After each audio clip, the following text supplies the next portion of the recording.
ఓం నమామి ధన్వంతరి. నేను doctor Pavan Kumar, consultant ayurvedic surgeon. ఫిష్లా నిన్నే భగంధరాలు లేదా లూటీలుగా చెప్పచ్చు. దీనిలో ముఖ్యంగా ఏం జరుగుతుందంటే, మలద్వారం పక్కన ఏదైనా పింపుల్లాగా కానీ చిన్న కురుపుగడ్డలాగా కానీ ఏర్పడి దాని నుంచి రక్తం రావడం కానీ, రక్తంతో పాటు చీము రావడం కానీ, ఏదైనా ఇన్ఫెక్షన్తో పెయిన్ రావడం కానీ జరుగుతుంది.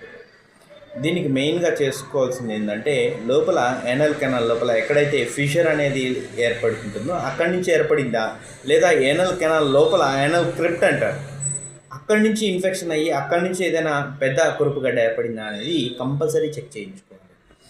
ఇది సింపుల్ అని వదిలిపెడితే అది మల్టిపుల్ లోపల హోల్స్ ఏర్పడుకొని చాలా ఇబ్బంది. ఫ్యూచర్లో ఒక రెండు పిర్రల్లో ఏదో ఒక పిర్ర మొత్తం కంప్లీట్ ఇన్ఫెక్షన్కి గురయ్యే ఛాన్స్ ఉంటుంది. దీనికి కంప్లీట్ ఎగ్జామినేషన్ చేయించుకోవాలి.